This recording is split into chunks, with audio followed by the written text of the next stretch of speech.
Essa é a história do rei mais poderoso e impiedoso de um mundo distópico, sendo reencarnado no mundo medieval de espada e magia. Ao abrir os olhos como recém-nascido, ele se depara com os seus novos pais olhando para ele cheios de amor e alegria. Eles comentam que o bebê tem os traços deles e ficam radiantes com a chegada de mais um membro da família. O pai Reynolds já chega querendo que o bebê o chame de papai imediatamente, mas a mãe Alice acha que ele tá apressando as coisas. E enquanto esses dois se divertem com o bebê, Arthur, sim, esse é o nome dele agora, tenta entender o que tá rolando. Quem são essas pessoas e por que eles estão dizendo que são os seus pais? Se eles estão falando a verdade, então isso significa que ele morreu na vida passada e agora renasceu com todas as suas memórias intactas. Arthur olha para o céu estrelado e não consegue acreditar. Depois de todas as suas vitórias e de dominar o mundo inteiro, ele foi reduzido pelos deuses a um bebê indefeso, simplesmente vergonhoso. E para piorar, agora ele precisa arrotar. Mas a vida não é de todo ruim, já que seus pais cuidam bem dele, mas ele não tá nada feliz com essa situação. Ele não quer usar fralda e ele sente um medo constante de que alguém possa machucá-lo, e a única coisa que pode fazer para se proteger é simplesmente fechar os punhos. O pai, vendo isso, coloca o dedo na mãozinha do Arthur e diz para Alice: olha só, mano, ele já me ama, amo o papai. E o Arthur tenta se mexer, porém ele acaba fazendo força demais e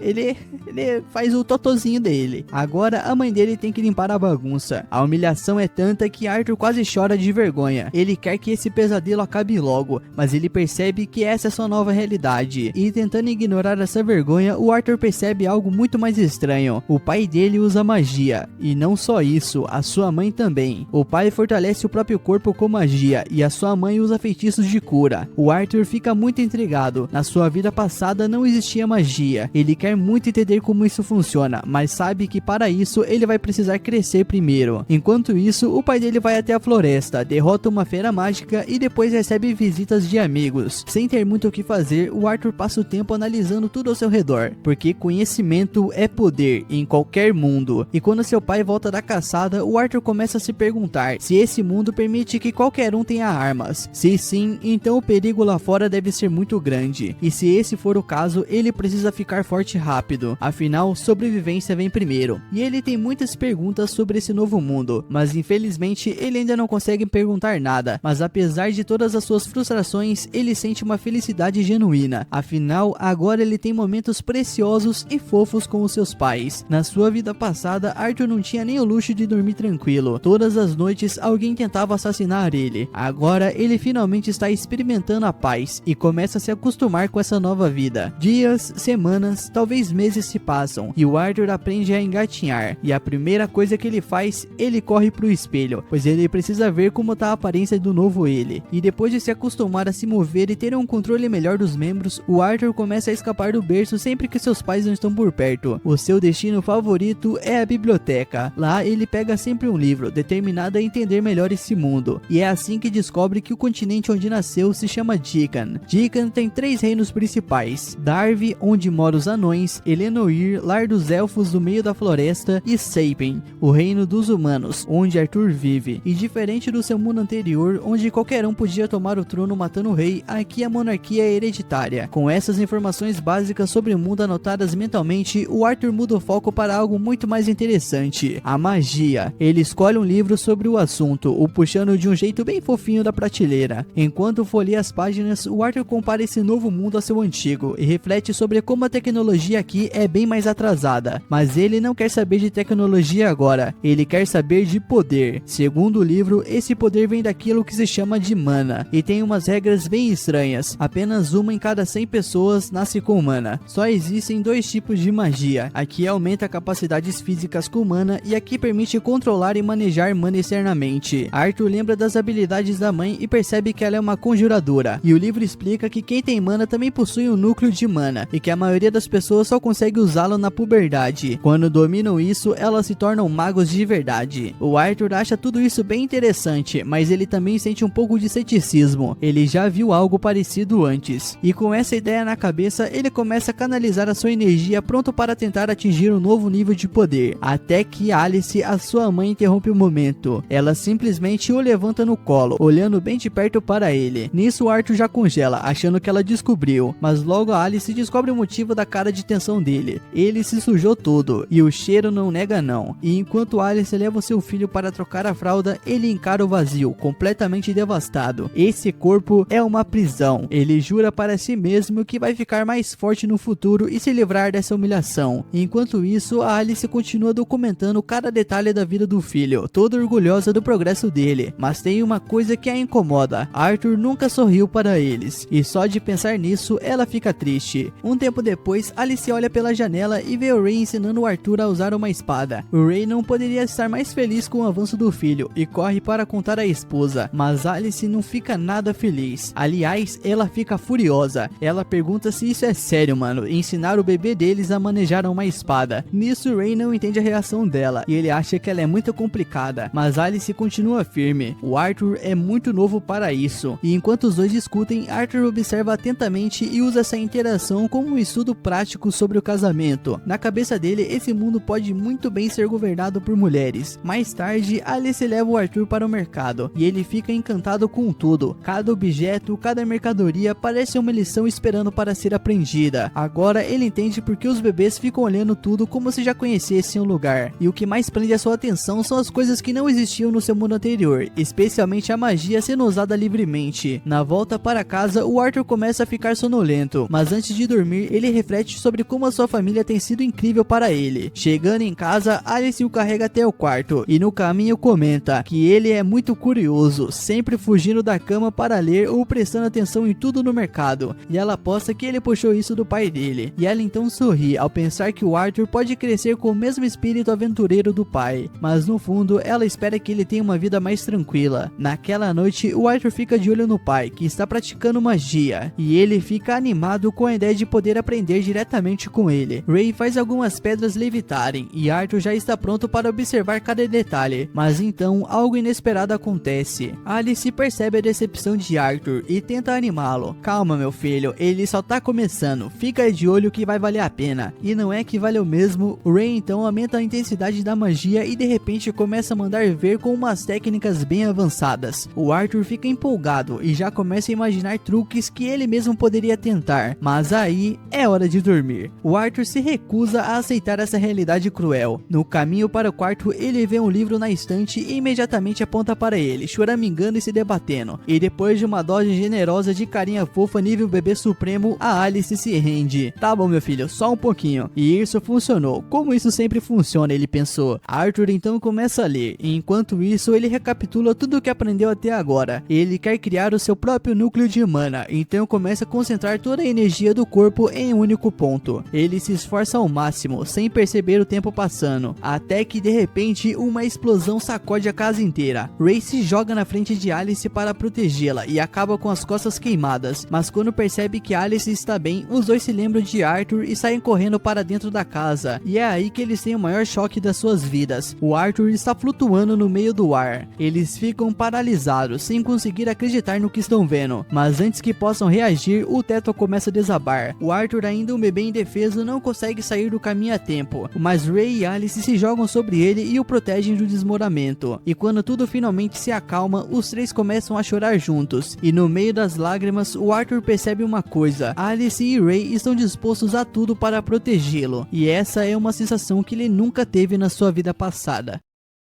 Nisso, o anime mostra o passado do Rei Arthur, que antigamente era conhecido como Rei Grey. Naquela época, um servo real foi pego tentando assassinar ele, e pela lei, o cara devia ser executado sem pestanejar, mas o conselho do rei decidiu exilar o sujeito de volta para o seu país natal, junto com toda a sua família, e todo mundo sabia que o que esperava por eles lá era pior que a morte. Desesperado e morrendo de medo, o assassino implorou para o Grey poupar a sua família, mas o nosso prota, sem demonstrar um pingo de pena, matou a esposa e a filha do cara na frente dele. Não foi por vingança, e sim por misericórdia. Uma atitude fria que mostrava o quão implacável ele podia ser. No presente, o Arthur tá passando um tempo com o seu pai Ray, que aparece com um presente, um par de luvas de combate igual às dele. Mas o nosso prota recusa, preferindo ficar com sua espada de madeira. Ele acha que com o corpo que tem agora, usar luvas diminuiria demais o alcance dele, o que seria uma desvantagem. E o Ray não insiste, ele dá só um sorriso e e entra casualmente no treino que eles costumam fazer juntos. Mas hoje não é um dia qualquer. No meio da luta, o Arthur mostra que aprendeu a reforçar a sua espada com mana, e com esse truque novo, ele consegue desarmar o seu pai pela primeira vez. Vitória do Arthur. O Ray fica completamente sem palavras, chocado com o quanto o filho dele evoluiu. E mais tarde no jantar, o Ray decide que tá na hora de arrumar um instrutor de verdade pro Arthur, percebendo que ele mesmo já não dá mais conta de acompanhar o garoto. Mas a sua mãe Alice se opõe. Ela sabe que isso significa que o filho teria que ir pra cidade, longe de casa, com só 4 aninhos. Mas o Ray insiste, dizendo que Arthur agora consegue fortalecer qualquer coisa com magia, e que isso é pelo bem do futuro dele. O papo esquenta e os dois começam a discutir sério, e o jantar vira um mini campo de batalha. Mas o nosso prota, bem na dele, surge com uma solução simples para resolver tudo. Que tal os dois irem com ele pra cidade? Assim Ray consegue um tutor para treinar o filho, e Alice não precisa se separar do pequeno. Os dois topam na hora e já começam a fazer as malas. Pouco tempo depois, os amigos aventureiros de Ray, um grupo chamado os Dois Chifres, chegam pessoalmente para escoltar a família até a cidade. O Arthur se apresenta pro grupo e pro líder deles, o Adam, que diz que já conhecia o Arthur antes, embora ache que ele tão pequeno não vai lembrar. Só que o Arthur lembra sim, de tudo. Foi naquela vez em que ele explodiu a casa inteira. Os Dois Chifres apareceram para ajudar a reconstruir tudo, e o Arthur ouviu toda a conversa, descobrindo que seus pais já fizeram parte do grupo antes e decidiram se aquietar por ali. Enfim, quando o Adam termina de conversar com o nosso prota, uma mina chamada Angela chega cheia de energia e dá um abraço tão apertado no garoto que ele mal consegue respirar. E o Deran, o tanque do grupo, percebe que o menino tá sofrendo e o puxa de volta, salvando a sua vida, ou pelo menos os seus pulmões. E é aí que o nosso prota nota uma garota encarando lá do alto da carruagem, e o nome dela é Jasmine, e o olhar dela não é um dos mais acolhedores. Ela só observa, quietinha, sem dizer uma palavra. O Arthur fica vidrado nela, mas logo a Ellen se aproxima e dá um aperto de mão e se apresenta, aproveitando também para apresentar a Jasmine, mesmo que ela continue na dela. Com todos os membros dos chifres apresentados, a jornada rumo à cidade de Sirius começa. O Arthur, meio na dele, comenta mentalmente que esse sistema de transporte parece meio arcaico comparado ao mundo antigo dele, onde carros voadores eram coisa comum. Ainda assim, ele não tá achando ruim não, principalmente com a mãe sempre carinhosa ao lado. Durante a viagem, eles fazem várias paradas diárias, e em uma dessas paradas, um bando de lobos monstruosos aparece para atacar, e é aí que o Arthur sente na pele como o mundo lá fora pode ser perigoso. A Jasmine entra em ação primeiro, e com as suas adagas, ela elimina os monstros com uma facilidade absurda. Ray, Adam e o resto dos Dois Chifres também entram na briga e logo tudo tá sob controle. O Arthur, o único que só assistiu de longe, fica empolgado com a cena e já começa a sonhar em se juntar a eles na próxima luta. Mais tarde rola um banquete e o nosso prota percebe que Alice, a sua mãe, não tá comendo nada. Ela diz que tá cheia, mas o nosso prota sente que tem algo muito estranho ali. Logo em seguida, ela nota um ferimento no braço do Ray e vai curá-lo, e nesse momento o clima muda. Todo mundo fica mais atento, discretamente vigiando os arredores para garantir que ninguém esteja observando. O Arthur entende na hora. Eles estão agindo assim porque magia de cura é rara e muito valiosa nesse mundo. Na real, o motivo de Ray e Alice viverem isolados naquela colina era justamente para manter esse segredo bem guardado. E depois do jantar, o Adam pede emprestado o Arthur para um treino. Ele quer ver com seus próprios olhos se o garoto é tudo isso que Ray diz. E o resto do grupo também fica curioso e já se junta para assistir, formando uma plateia inesperada. O Arthur, com apenas 4 aninhos, se pergunta se ninguém ali tá minimamente preocupado com ele. Mesmo assim, essa será a sua primeira luta contra alguém que não é o seu pai. E diferente do Ray, que só usava um bastão de madeira, o Adam vem com uma lança de verdade. Ok, ela ainda tá enrolada em bandagens, mas ainda assim é uma lança. Assim que o duelo começa, o Adam já ativa sua mana na lança sem perder tempo. O Arthur responde na hora usando mana, mas ele vai além. Ele canaliza a energia dos pés para ganhar uma velocidade absurda, e num piscar de olhos ele avança e acerta o primeiro golpe antes mesmo do Adam reagir. Logo depois, ele escorrega entre as pernas do adversário e recua, deixando todos de boca aberta com a sua velocidade e precisão. A luta então esquenta e eles se enfrentam de frente, mas a diferença de força bruta é gritante. O Arthur, sem força física, é simplesmente lançado longe por um golpe do Adam. No ar, ele entende rapidinho quão frágil e leve ele ainda é em combate. Mas antes que o tombo fosse feio, a Angela usa sua magia de vento para desacelerar a queda, salvando a situação. Nisso, o Deran já chega junto, puxando a orelha do Adam por ele ter exagerado contra uma criança e lembrando que era para ele pegar leve. O Adam então já levanta as mãos, se desculpando, dizendo que se empolgou, mas foi só porque a técnica do Arthur realmente surpreendeu. E quando quando olha para o lado, ele vê a Jasmine encarando ele com uma cara estranha. Ela quer saber como ele conseguiu fazer aquilo e praticamente implora para ele ensinar. Vendo aquela expressão determinada dela, o Arthur percebe rapidinho que ela não vai desistir até conseguir o que quer. E no dia seguinte, eles seguem viagem e logo fazem uma parada num cantinho tranquilo para o Arthur continuar o treino. O Adam ensina ele a usar uma lança junto com a ajuda do pai, e depois a Ellie entra na jogada e ensina um pouco de arco e flecha, e o Arthur já vira um mini Legolas rapidinho. E com o treino finalizado, ele cumpre a promessa e dá umas aulas para Jasmine, e a garota aprende voando. Mais tarde à noite, enquanto o Arthur tá de boas lendo um livro, a Jasmine segue encarando ele como se tivesse hipnotizada pela beleza dele, que nem existe, e logo ela tá parecendo uma stalker profissional. No dia seguinte é aniversário do Arthur e Jasmine aparece com um presente, uma adaga novinha em folha, e as outras garotas já ficam até de queixo caído quando ela começa até a ensinar o garoto a usar a arma. Cansado das brincadeiras de criança e com o coração de solteiro doendo, o Adam interrompe tudo dizendo que já tá na hora de seguir viagem. Mas antes, a Alice chama o nosso prota e ele percebe que a mãe não tá se sentindo muito bem. Quando pergunta o que ela tem, ela manda aquele clássico: "Eu tô bem, meu filho, calma lá", o que ele claramente não acredita nem um pouco. Seguindo viagem, o grupo é atacado por bandidos. Eles pulam na carruagem e se posicionam pra batalha. Os inimigos lançam uma chuva de flechas, mas a Angela segura o tranco com uma barreira mágica. O Arthur, olhando pela lateral, percebe que estão completamente cercados. O chefe dos bandidos, um cara com uma cabeça em formato de cubo, manda que eles não machuquem as mulheres e as crianças, porque quer vendê-los depois. Os bandidos então partem para cima com tudo, e a Alice tenta manter o Arthur calmo, mesmo morrendo de medo. Mas mesmo antes deles se aproximarem, o Duran detona vários com uma explosão, e o Ray começa a socar geral. O Adam também entra em batalha com a sua lança, e a Jasmine se movimenta com as suas adagas. O Arthur só assiste tudo, e finalmente entende: os membros dos dois chifres são absurdamente bons, cada um no seu estilo. Mas o problema é que tem bandidos demais, e eles não têm como segurar por muito tempo. E depois de muito esforço, o grupo começa a cansar, e os inimigos continuam vindo. Em um movimento tenso, Ray é arremessado contra a carruagem e desmaia, e o chefe feioso dos bandidos se aproxima de Alice e de Arthur. Vendo o pai desacordado, os dois saem correndo da carruagem, mas o Ray recobra a consciência e manda eles pararem. Mesmo arrebentado, ele se levanta para segurar a barra. Ele pede que o Arthur leve a sua mãe e fuja, mas esse moleque teimoso que só insiste em ficar e lutar. E é aí que o Ray solta a bomba: a Alice tá grávida. Se você não sacou até aqui, mano, meu Deus do céu. E o Arthur entende da hora o motivo dela estar doente esses dias. Sem perder mais tempo, o Arthur agarra a Alice e começa a correr com ela. O chefe dos bandidos manda capturarem os dois, mas o Ray parte para cima com tudo. E quando parece que eles vão ser pegos, o Adam e Jasmine surgem do nada, jogando facas nos inimigos, abrindo caminho. O resto do grupo também se une para segurar os bandidos, enquanto o Arthur e a Alice escapam. E correndo, o nosso prota reflete sobre quem ele já foi um dia, alguém que tirou tantas vidas, e agora tá ali com medo de perder a própria. O pensamento deixa ele furioso, mas o único poder que ele tem naquele momento é correr com todas as forças daquelas perninhas. Depois de um tempo, o nosso prota sente que tem algo muito estranho vindo nas montanhas, e ele olha para cima. Lá está um sujeito bem suspeito prestes a atacar com magia, e sem pensar duas vezes, ele empurra a mãe para longe e acaba levando um ataque sozinho, perdendo o equilíbrio e despencando do penhasco. Enquanto ele cai, ele decide que não vai fazer essa viagem pro além sozinho, e usando a adaga que ele ganhou da Jasmine, ele lança o negócio no inimigo, acerta a perna do cara e ainda arrasta o infeliz montanha abaixo com ele. O Deran e a Angela tentam usar magia para salvá-lo, mas o nosso prota já tá longe demais para que aquela magia alcance a tempo. No meio da queda, ele começa a refletir sobre a vida, enquanto lá de cima, a mãe dele observa desesperada com a mão esticada, na esperança de agarrá-lo. Só que ao ver o filho caindo, ela não segura a emoção e começa a chorar. O nosso prota, por outro lado, sente que valeu a pena. Ele conseguiu proteger quem mais ama, mesmo que isso custasse a própria vida. A única tristeza que bate é a de não poder ser o irmão mais velho que tanto queria. Mas é claro, o poder do protagonismo salva ele, e o nosso prota sobrevive à queda, mas ele acorda cara a cara com uma criatura gigantesca e nada amigável. O susto é real.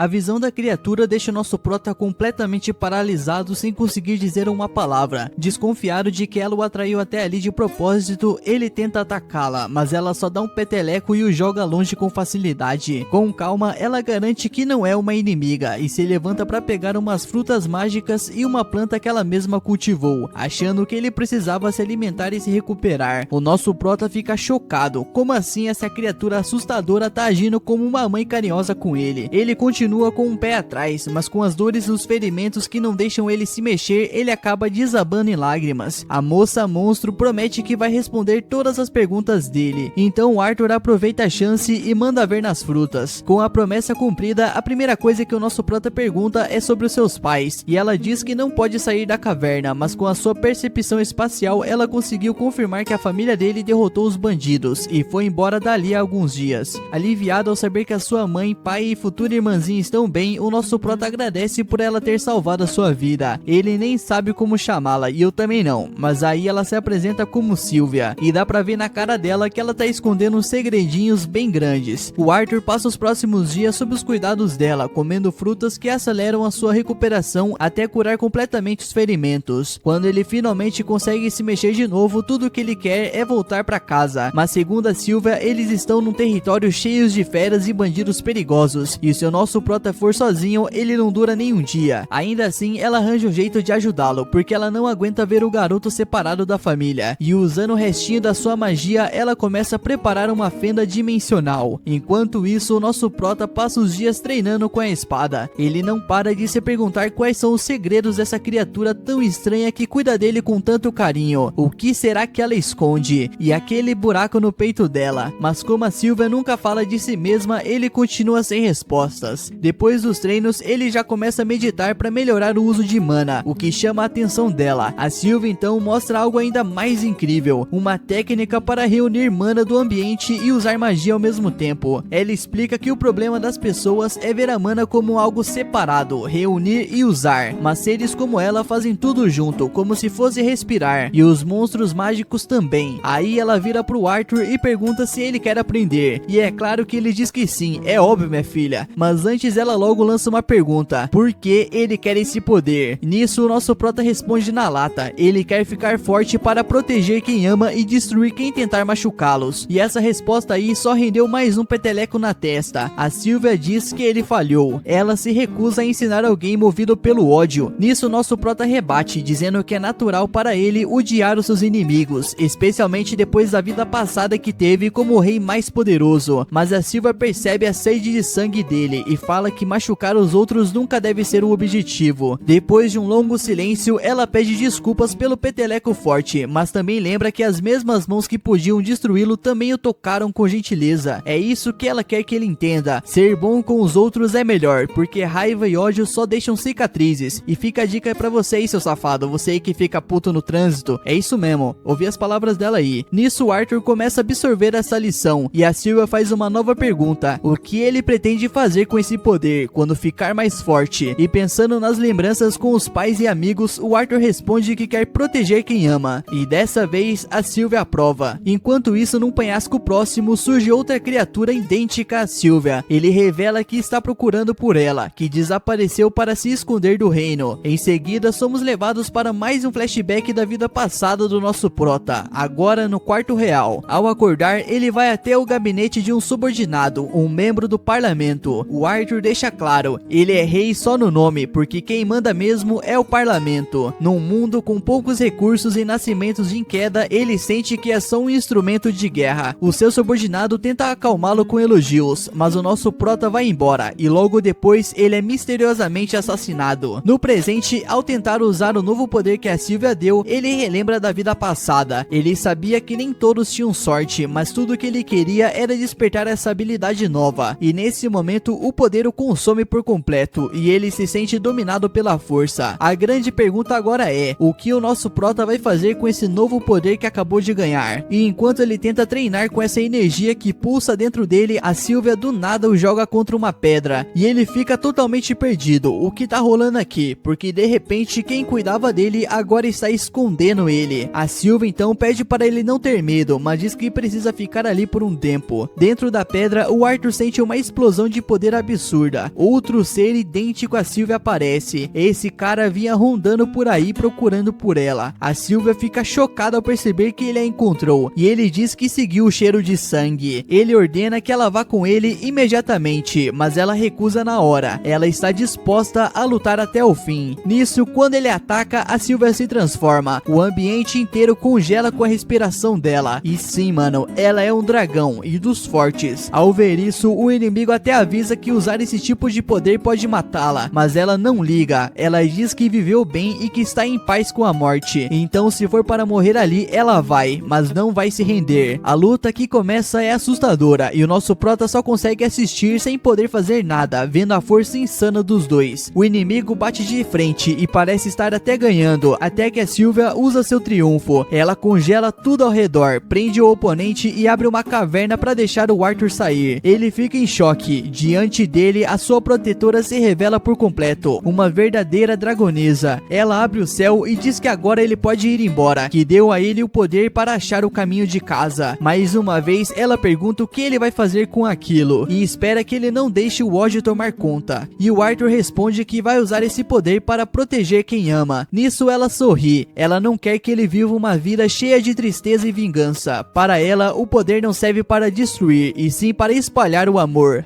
Faz o L. A resposta dele toca o coração dela, e antes de deixá-lo ir, a Sylvia entrega um ovo de dragão e uma pena. Ela pede que ele enrole o ovo com a pena. Quando ela o toca, uma energia absurda invade o corpo dele, e uma linha brilhante, tipo uma tatuagem mágica, começa a surgir do dedo até o braço, rasgando até a camisa. Ela confessa que poderia ter mandado ele para casa antes. O Arthur achava que ela o manteve ali por segurança, mas a verdade é que ela gostava da companhia dele, conversar e se conectar com alguém. Fazia tempo que ela não sentia isso. A presença dele foi um presente. O Arthur sente o mesmo, ele aprendeu muito com ela, e agora ele se despede em meias lágrimas, triste por não poder protegê-la. Ela o tratou com tanto carinho, deu forças e ensinamentos, e ele não pôde retribuir, e isso o machuca. Mas para ela isso não importa. A Sylvia viveu uma vida da qual se orgulha, e com um sorriso, o Arthur diz que não importa se ela é uma dragonesa ou um monstro. Para ele, ela é da família. Ela dá uma risada e provoca. Como ele pode dizer isso se ele já tem uma mãe esperando em casa? Ele pensa um pouco e responde: então você é minha avó, minha filha. E essa palavra pega em cheio. Avó. Até para uma dragonesa como a Sylvia, aquilo é demais. Ela começa a chorar e pede para ele repetir. E quando ele a chama de avó de novo, ela se deita devagar, com um ar de paz no rosto. O Arthur então pega o ovo e a pena, e o céu se abre. É hora de ir. Mas ele não quer. Ele pede para ela ir junto, mas ela não responde. A passagem então se fecha e a Sylvia desfaz o mundo selado. O seu inimigo recupera as forças. A Sylvia então desaba no chão como se estivesse morta. O inimigo então se aproxima, duvidando que ela com tanto poder tenha morrido por um ataque simples. Ele vai chegando perto, curioso, mas é só encenação. A Sylvia abre os olhos e libera uma explosão de mana tão absurda que ninguém sobreviveria. A caverna toda treme, a explosão alcança até a superfície. Enquanto isso, o nosso prota caminha chorando de volta para casa. No céu, ele ainda ouve a voz dela. A Sylvia lembra de não esquecer tudo o que conversaram. A tristeza faz parte, mas ela pede que ele sorria mesmo com ela no peito. Que não lute por vingança, mas siga em frente devagarzinho, com um passo de cada vez, mudando o mundo com gentileza. O Arthur ainda duvida que consiga, mas a Sylvia lembra de quem ele é. Ele é o Rei Grey, o rei mais forte. Ele pode tudo. Ela implora: não preencha o coração com raiva ou dor. Viva uma vida feliz. E ele fica surpreso por ela ter sempre sabido quem ele realmente era. É um momento forte e cheio de emoção. A voz dela então se apaga no vento. E o Arthur, já de volta à terra, guarda com cuidado os presentes dela na mochila. Com uma nova força e propósito, ele começa a caminhar de volta para casa, determinado a mudar o mundo, com um sorriso no rosto e um passo de cada vez.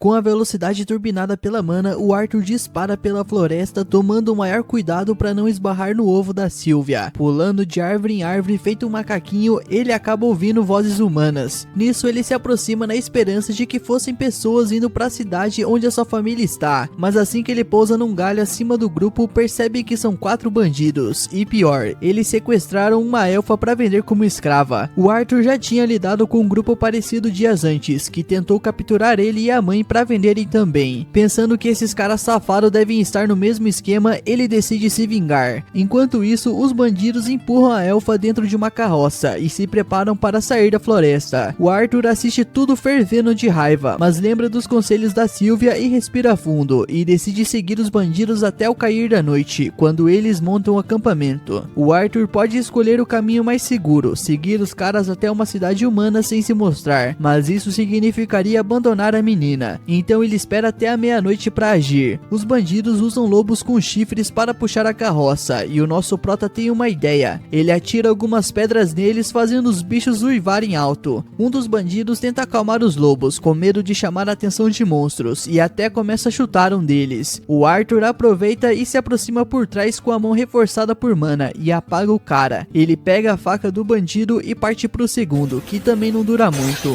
O terceiro percebe que algo tá errado, mas antes que possa reagir, o nosso prota acerta sua perna. Um safado do bandido grita avisando o chefe que tem um maguinho por perto, mas o líder nem liga, achando que vai lucrar com a raptura. Ele até larga sua espada para não danificar o seu produto valioso e parte para cima do Arthur com as mãos cheias de mana. O Arthur desvia do ataque e tenta pegar a arma do chefe com aquele truque do fio que já usou antes, só que o bandido é experiente e saca o plano, dando um chute que joga o nosso prota pra longe. Nisso ele ainda levanta o nosso prota pela perna como se fosse um saco de batata, achando que é o fim da linha. Mas pro Arthur aquilo era só o começo. Ele lança uma magia de fogo direto na perna do cara, que fica furioso e agora quer o garoto morto. Ele diz que vai vender o corpo dele pra algum colecionador doido. Enquanto o cara solta o seu monólogo dramático, o Arthur usa o truque do fio de novo, mas dessa vez para arremessar a faca direto na testa do chefe. Fim de jogo. O terceiro bandido ainda tá vivo e implora por perdão, prometendo mudar de vida, mas o nosso Arthur sabe que isso é papo furado e também não pode deixar testemunhas. Ele termina o serviço. Depois ele entra na carroça e tira a venda da elfa apavorada e diz que agora ela tá segura. A menina fica preocupada ao ver o Arthur ferido e ele percebe que as crianças não estão acostumadas com tanta violência. Então ele cobre os corpos dos bandidos e inventa uma história de que eles morreram num acidente, e ela acredita na hora. O Arthur pega algumas coisas úteis para a viagem, pronto para seguir em frente, mas a elfa o segura pela mão, pedindo para não ser deixada sozinha. Ela fala de fantasmas das árvores que comem as crianças, claramente uma lenda para assustar os pequenos, mas ainda assim o Arthur entende que não tem escolha, ele vai ter que levá-la até em casa. Nisso ela diz que mora no sul, justamente o lado oposto de onde tá a família dele. Ele pergunta como ela foi parar ali, e ela conta que estava perseguindo borboletas e se perdeu. Meu Deus, mano, como assim? O Arthur não se surpreende. Lembrando do tempo que também foi prisioneiro quando tinha a idade dela, ele decide levá-la pra casa. A menina não quer usar os lobos, pois acha que eles vão morrer longe da floresta. Com coragem, ela os solta, e eles voltam pra natureza. Nisso, nosso prota sorri. É uma garotinha de bom coração, e isso só aumenta a vontade dele de protegê-la. No dia seguinte, os dois começam a caminhada pela floresta, e o Arthur finalmente pergunta o nome dessa mina. Ela diz que se chama Tessia. Ela também pergunta o nome dele e ele responde. Enquanto andam, o Arthur percebe que ela deve estar com fome e dá uma tigela de sopa pedindo para ela comer. Mesmo sem fome, diz que é importante comer para manter o corpo forte. Ainda tem muito chão pela frente. A frase soa familiar. A Sylvia costumava dizer isso. Nisso, o Arthur se pega repetindo os jeitos dela e dá um sorriso. É inevitável. Depois de servir a Tessia, ela faz uma careta e reclama do cheiro. Que engraçado, minha filha. O cara te salva e te dá comida e você reclama. O Arthur diz que vai colocar umas folhas pra ver se melhora o gosto, mas nem assim agrada. A real é que ele nunca teve uma infância de verdade. Pra ele, comer era só pra sobreviver, não pra curtir sabores. Olhando pra Tessia, ele começa a entender como é ser criança de verdade. Ela resmunga dizendo que queria algo doce, mas não tem a menor chance disso no meio do mato. A jornada continua e até que tá sendo interessante. O Arthur pergunta sobre a cidade dela e ela mostra a mana que estava seguindo, dizendo que tem de sobra por lá. Ela também fala que mal pode esperar para despertar a própria mana e estudar com o seu mestre. Nisso, Arthur fica surpreso e pergunta se os elfos têm escola, mas quando ele pergunta mais, ela nem entende direito o que ele tá falando. Eles andam até o anoitecer e o nosso prota monta uma barraca para ela dormir. Enquanto isso, ele ouve os uivos dos lobos com chifres que ele libertou mais cedo e bate o arrependimento por não ter lidado com eles ali mesmo. A Tessia então entra na barraca e chama o nosso prota para dormir também, mas ele, todo protetor, insiste em ficar de vigia do lado de de fora. Ela retruca dizendo que o avô dela falou pra ela nunca dormir no mesmo lugar que alguém do sexo oposto, mas ela vai abrir uma exceção e promete guardar segredo. Nisso, nosso prota ainda resiste, então ela sai da barraca assustada dizendo que se ele ficar do lado de fora, o tal perigo pode acabar percebendo ela também. E pra não deixar a guria apavorada, ele aceita ficar dentro da barraca. Lá dentro, ela começa a falar sobre os humanos, que são um bando de safado pervertido, que tem várias esposas e por aí vai. O nosso prota tenta explicar que não é bem assim, mas ela já tá dormindo, e eventualmente ele também apaga. No dia seguinte, a jornada se segue, e o Arthur tá mandando bem no papel de irmão mais velho. Estar com a Tessia faz ele entender como é ter um espírito infantil de verdade, mas o caminho é longo, e ele começa a se preocupar com os pais. Enquanto isso, a Tessia já tá bem à vontade com ele, tagarelando sem parar. No meio do trajeto, o Arthur sente uma dor aguda no núcleo de mana. A Tessia acha que é só cansaço e corre para buscar umas ervas enquanto ele se escora numa parede. A dor piora e para completar, um dos lobos com chifre aparece. Nisso a Tessia volta com as ervas e o nosso prota, sempre protetor, manda ela correr. Ele acha que o lobo vai atacar, mas o bicho só solta um pedaço de carne da boca e vai embora. Nisso a Tessia sorri toda feliz, dizendo que esse é o prêmio por ser uma criança boazinha. Eu não sei se eles foram boazinhos não, mano. Eles cozinham a carne e na primeira mordida a Tessia fica radiante, muito melhor do que aquela gororoba de antes. O Arthur também prova e entende porque as crianças amam coisa doce. Tava realmente bom. A Tessia revela que achou cogumelos, não ervas, e diz que as mulheres da cidade dela comem aquilo direto. O Arthur então baixa a guarda e experimenta. Foi um grande erro. Logo, ele tá correndo pro mato em modo emergência. Aquilo fez um estrago no estômago dele que nem ele consegue lidar. Mais tarde, no anoitecer, eles voltam pra barraca. O Arthur está no limite, o olho tá quase fechando de exaustão. Ele só queria dormir, mas a Tessia tá cheia de histórias. Ela fala de livros sobre humanos, anões e dos sonhos dela de conhecê-los, mas também diz que ouviu que os humanos são terríveis e que não sabe mais o que pensar. E o nosso prota, vencido pelo cansaço, dorme no meio da conversa. E a Tessia, com um jeitinho de irmãzinha carinhosa, cobre ele com um pano. Na manhã seguinte, eles partem de novo. O Arthur tá só o caco, mas ele disfarça com um sorriso pra não preocupar a menina. E mesmo quando ela pergunta se ele tá cansado, o cara mente dizendo que tá super forte, sendo que até um cego notaria o contrário. Ao se aproximarem da vila dela, a Tessia pede pra dar um apelido a ele, Art.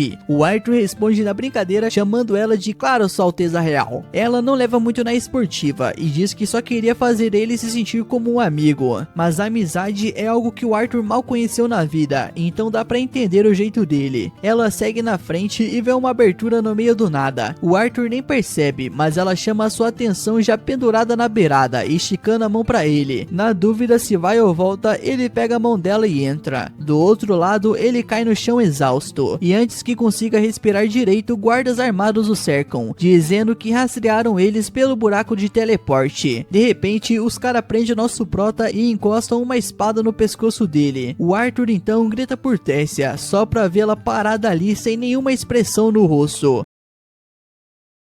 Os guardas exigem que o Arthur explique quem foi que deixou um humano como ele entrar em suas terras sagradas. Nisso, o Arthur olha para Tessia, torcendo para ela esclarecer tudo, mas como ela fica calada, ele se sente traído, achando que foi um tonto por considerar ela uma amiga. Mas acontece que a Tessia só estava hesitando porque, né, ela ainda é uma criança. E quando os guardas anunciam que vão desaparecer com o nosso prota, ela finalmente toma coragem, defende ele e conta que ele salvou a sua vida. Mesmo assim, os guardas acham que o Arthur fez alguma lavagem cerebral nela para inventar essa história, mas aí surge o único elfo sensato dali, saindo do mesmo portal mágico e mandando os guardas soltarem o nosso prota. Esse cara é Viren Eret, o ex-rei de Elenoir, que agradece pessoalmente o Arthur por salvar a Tessia e revela que ela é sua neta, ou seja, a princesa do reino. O Arthur fica em choque com essa revelação, já que nunca imaginou que a Tessia fosse da realeza, principalmente pelo jeito que ela agia. Logo depois chegam os pais dela, o rei e a rainha Alduin e Mariel Eret, que finalmente reencontram a filha depois de dias separados. Enquanto a Mariel checa se está tudo bem com a sua filha, o Alduin já manda aquela pergunta básica: o que um humano tá fazendo ali? E ele nem pensa muito e já ordena que matem o Arthur. Nisso, Viren precisa intervir de novo, dizendo que ele mesmo mandou os guardas pararem, e explica que o Arthur salvou a Tessia, mesmo sendo esse humano bárbaro. A Tessia apoia o Viren, implorando pro pai não machucar o seu amigo, e até sugere que levem ele pro castelo. A ideia de um humano no castelo claramente incomoda Alduin, mas a Tessia não espera a resposta. Ela vai direto até o Arthur e solta que se ele for com ela, os chefes reais vão preparar os lanches favoritos dele. Suborno? Talvez, mas como o Arthur é praticamente uma criança, isso funciona. Alduin, para não contrariar a filha cheia de atitude, acaba aceitando. Enquanto isso, o Virian, todo intrigado com o poder misterioso do Arthur, convida ele para bater um papo mais tarde, em particular. Mas por agora, o Arthur segue a Tessia pelo reino de Elenoir, uma sociedade cheia de estilo, onde as casas são construídas em cima e embaixo das árvores, e o povo vive uma vida simples e tranquila. Enquanto anda ao lado da Tessia, o Arthur chama a atenção de todo mundo, que olham curioso para ele. O que o humano tá fazendo ali? Mesmo assim, ele ainda não consegue tirar da cabeça o fato de que a Tessia hesitou em ajudá-lo lá atrás. Por que ela fez aquilo? E aquele olhar sério que ela deu. E isso não sai da cabeça dele, e só de pensar dá até uma fisgada no peito. De qualquer forma, o Arthur continua com o pé atrás com tudo e todos ao redor, fazendo o possível para se manter alerta e não vacilar. Eles então finalmente chegam ao castelo no fim da cidade, e ao entrar eles são recebidos por uma dúzia de criadas élficas que existem basicamente para garantir que a Tessia esteja sempre feliz. Mas hoje é diferente. A Tessia quer retribuir o Arthur, então manda que todas as criadas deem a ele o melhor tratamento possível, dizendo que ele salvou a vida dela. Quando vê que elas estão meio relutantes, a Tessia garante que o Arthur é um daqueles humanos raros que são bons de verdade. Depois ela se vira para ele e pergunta o que ele quer fazer: comer um lanchinho, brincar, almoçar ou tomar um banho. Só que antes de qualquer mimo, o Arthur quer conversar com os pais dela sobre o que rolou na floresta, já que até agora ninguém explicou nada. Ele junta todo mundo na sala de reuniões, pronto para um papo sério, enquanto a série tá meio no modo festa do chá, e aparece com petiscos e chá para todo mundo. Alduin então se apresenta formalmente, junto com Mariel e o pai de Virian. O Arthur também se apresenta como um garoto normal, nascido numa vila esquecida no reino de Sapen. Ele até se ajoelha diante de Alduin, dizendo que um plebeu como ele nunca imaginou ver a realeza de perto, muito menos estar sentado na mesma sala que o rei dos elfos, e agradece pela oportunidade. O Alduin até estranha como o Arthur é bem educado para alguém que se diz um camponês, mas deixa ele continuar. O Arthur então explica em detalhes o que aconteceu, incluindo como se separou da família. Ele não mente, mas também não conta tudo, como o encontro com a misteriosa dragonesa Sylvia. Mesmo assim, ele vai avançando na história até chegar no momento que encontra a Tessia sendo sequestrada por traficantes de escravos. E aí que o clima muda de novo. Alduin, é claro, aproveita para jogar a culpa de tudo na humanidade, por causa do que os sequestradores fizeram com a filha dele. Já a Virian vai direto ao ponto. Como um moleque de 5 anos conseguiu resgatar a Tessia de 3 adultos traficantes? Com certeza não foi na base do papo. E então o Arthur finalmente conta a verdade. Ele diz que é um mago talentoso e usou seus poderes para acabar com os caras. Só que Alduin acha que essa história é difícil de engolir, e mais uma vez aquele guarda inconveniente resolve dar palpite, dizendo que o Arthur só pode ter lavado o cérebro da Tessia para conseguir entrar nas terras sagradas. Virian, que já estava defendendo o Arthur desde o começo, perde a paciência com a falta de respeito e corta o guarda na hora. A Tessia também se manifesta, dizendo que ouviu os sequestradores comentando quanto iriam lucrar com a venda dela, relembrando aquele momento tenso. Depois que ela termina de contar tudo o que passou antes de ser salva pelo Arthur, a sua mãe se emociona e a abraça forte. Alduin também entende o quanto a sua filha sofreu e finalmente olha para o Arthur com outros olhos, agradecendo por tudo que ele fez. Depois de explicar como conheceu a Tessia, o Arthur chega ao motivo principal daquela conversa. Ele conta que também está separado da família e tudo o que mais quer agora é voltar para casa, em Sapen. O Alduin fica chocado. Esse moleque tá mesmo pedindo que os elfos ajudem os humanos, logo eles que consideram os humanos bárbaros? Ah, claro que não. Ele nega de cara, dizendo que não vai ajudar de jeito nenhum e que o Arthur vai ter que se virar sozinho. Mas o nosso prota, espertinho como sempre, lembra Alduin de tudo que já fez por eles e pelo reino e solta: se depois de tudo isso eles não ajudarem, então os bárbaros são eles. Virian então olha para Alduin com aquela cara de te peguei no pulo. A Tessia também encara o pai, esperando a resposta. Sem saída, o rei concorda em ajudar, mas avisa que o único portal que leva até Sapen só pode ser aberto uma vez a cada 7 anos. E adivinha, eles tinham acabado de usar, então o próximo só daqui a 5 anos. Nisso o Arthur já surta por dentro. Ele não pode esperar tudo isso. Aldo então percebe isso e diz que vai mandar soldados escoltá-lo até em casa, começando no dia seguinte. E isso alivia o nosso prota, até que a sua barriga começa a doer de novo. Ele tenta sair discretamente da reunião e vai tomar um banho, mas a dor continua. Ele segura segura o peito tentando entender o que tá rolando. Pensa na Sylvia e se pergunta o que ela faria, mas é claro, nenhuma resposta vem. Ele resolve então dar uma volta pelo palácio, e o ar fresco ajuda a aliviar a dor um pouco. Então ele começa a pensar nos pais, na saudade que sente e se pergunta se eles estão vivos, mas logo se convence de que sim, eles são fortes demais para terem morrido. E quando ele olha pra frente e vê a Tessia com os pais, ele se pega imaginando se a própria família o receberia com alegria ou uma bronca por ter sumido por tanto tempo. Com tanta coisa na cabeça, ele fica ali parado, perdido nos pensamentos. Nisso a Tessia corre até ele e ele aproveita pra zoar a chamando de princesa mimada e dizendo que ela deveria ir curtir com os pais. Ele então desabafa com ela, dizendo que tá com medo de seus pais estarem bravos. Ela segura o rosto dele surpresa e diz que como assim os seus pais não vão ficar felizes em te ver, seu merda. Ela lembra que pais sempre se preocupam com os filhos e com certeza os deles estão cheios de saudade. Enquanto ela fala, as flores cintilantes começam a cair ao redor. O Arthur repara nelas e lembra de quando achou que ela fosse traí-lo por causa daquela cara séria, mas agora está feliz por ela não ter feito isso. Só que aquelas flores parecem estranhamente familiares. Ele volta aos seus pensamentos e percebe que para ele aquilo não é flor coisa nenhuma, é uma arma. Ele já tinha visto antes nos tempos em que ainda lutava. Ele pede desculpas a Tessia, que não entende o porquê, e diz que até gosta das flores também, então joga uma delas de volta para quem a mandou, e surpresa, quem mandou foi Viren. A Tessia corre até ele pedindo que pare de implicar com o Arthur, dizendo que ele é um bom garoto e diferente dos outros humanos. O Viren diz que isso não é bullying, ele só achou alguém interessante pela primeira vez e não vai deixar esse garoto escapar. Ele manda a Tessia sentar com magia e puxa um bastão chamando o Arthur para um duelo. Quem será que leva essa, meus manos? A luta então começa e o Arthur dá tudo de si. Ele usa toda a sua mana, mas o Viren é rápido demais. Não importa o quanto tente, o Arthur não consegue acertar nada. Quando ele tenta um golpe mais forte, o Viren quebra o bastão e quase acerta a Tessia, mas o Arthur a protege. Ele então decide usar magia, e não qualquer magia. É pesada mesmo, daquelas que só poucos conseguem aguentar, mas o Viren consegue repelir tudo. Depois de várias tentativas, o Arthur finalmente acerta um golpe na cabeça do mano, mas ao invés de ficar brabo, ele fica mais animado ainda, pedindo outra rodada. Mas a Tessia do nada se levanta e faz cócegas no avô, mandando ele deixar o arte dela em paz. O Viren responde que o Arthur não é o garotinho inocente que ela pensa, e se alguém foi vítima ali, foi ele mesmo, que acabou apanhando. O Arthur só quer distância desse drama e diz que Viren tá exagerando, então o velho manda real. Ele quer que o Arthur vire seu discípulo. O Arthur até considera, mas lembra dos pais e de como ainda não sabe se estão bem, e isso pesa demais. Ele conta isso a Viren, que responde dizendo que existe um jeito de avisar os pais dele que ele está bem, sem precisar ir até lá. O Arthur se anima e pede mais detalhes, mas o Viren do nada lança algo dentro dele, então a dor da mana volta com força, e isso confirma o que Viren suspeitava desde o começo. O Arthur recebeu a vontade de uma fera. A única maneira de sobreviver e não morrer por causa disso é aceitando ser o seu discípulo.